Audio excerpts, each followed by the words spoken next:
Currently, the world is paying close attention to the martial law and impeachment issues unfolding in South Korea. However, upon closer examination, these issues reveal something far deeper. South Korea is engaged in an intense battle against global communism. So today, on FT NER, we want to explore the war against communism unfolding in South Korea. Crossroads News reported on this situation, highlighting its significance. Martial law was declared and then very quickly lifted in South Korea. Now, this was allegedly being done to clear the way to root out North Korean subversion throughout the country.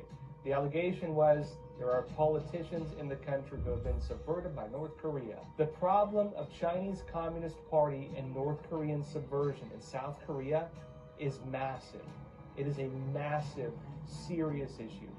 I've reported before that CCP subversion in particular, the CCP has subverted South Korea to such an extent that the country risks losing its sovereignty if nothing is done to change it.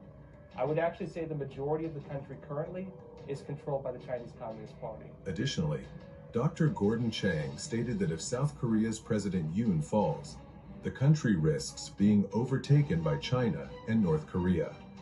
This is not merely a domestic political issue, it is a war against communism. Against this backdrop, President Yoon's decision to declare martial law and send military forces to the National Election Commission within just 2 minutes carries profound implications. Why did President Yoon deploy troops to the NEC immediately after declaring martial law? For years, the Chinese Communist Party and Russia have been accused of interfering in elections in key countries to aid communist-aligned factions.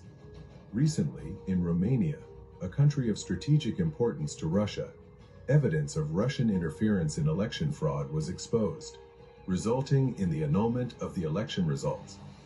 Romania is not an isolated case. Since 2018, election fraud has been uncovered in Iraq, DR Congo, and Kyrgyzstan, all countries that use South Korean-made vote counting machines. The timing of 2018 is particularly noteworthy. Just before this period, South Korea's staunchly anti-communist President Park was impeached, paving the way for pro-China, pro-Russia President Moon to take office. It appears highly likely that after their revolution succeeded in South Korea, the CCP and Russia began exporting the same strategy to support communist factions in other critical nations, starting in 2018. This same strategy was uncovered in Kyrgyzstan, where fraudulent elections were nullified.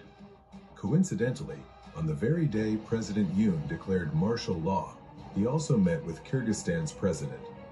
That same day, he sent troops to the NEC. Is this all just coincidence?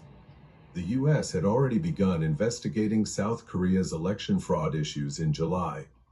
After Trump's victory in the presidential election, reports of election fraud began emerging simultaneously across multiple countries, including South Korea, even before his inauguration. This suggests a global conflict against forces seeking to dominate the world through election fraud. If these efforts to expose fraud fail, many nations may fall into the hands of the CCP, Russia, and their backers before Trump's inauguration. Nations that succumb to the CCP and Russia will lose their freedom entirely, and their churches will be shut down. To those who love freedom and cherish the church worldwide, this is not merely South Korea's issue. It is the labor pains of a new global order. If we lose this war, the world will become communist. South Korea is fighting fiercely right now. You too must fight and pray earnestly to ensure that your own country is not taken over by communism and the forces behind it.